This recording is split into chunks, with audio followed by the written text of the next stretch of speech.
The high risk they consider like peripartum ICH in previously affected child. It's IVIG 1 gram per kg per week and steroid both in high risk case. 1 milligram per kg per day and starting at 20 weeks. And it's very high risk like antenatal ICH in that previously affected child.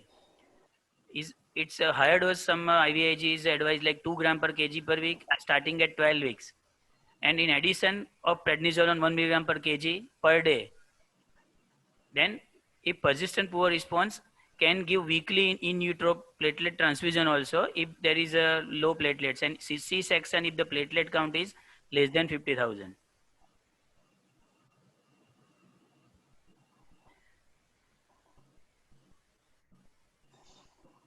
Hello.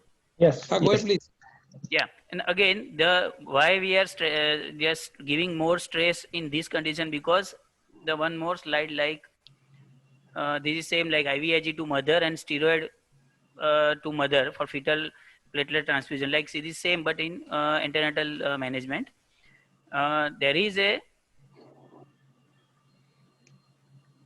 this there is morbidity is more associated with in compared to the autoimmune. This is in case of neonatal alloimmune, like 10 to 20% affected newborns develop ICH. This is very high with about 70% mortality.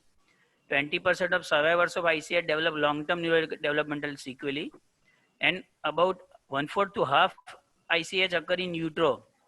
So in severe neonatal or alloimmune thrombocytopenia during the first pregnancy is 40 to 50%. And why I am stressing like in again the future pregnancy, because the recurrence rate of NAITs like neonatal alloimmune is greater than 75% for subsequent pregnancies and generally follow a more severe course.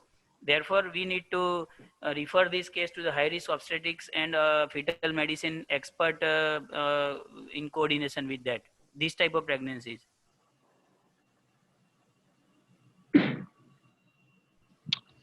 Okay, great. So I have recorded what these slides Dr. Manish has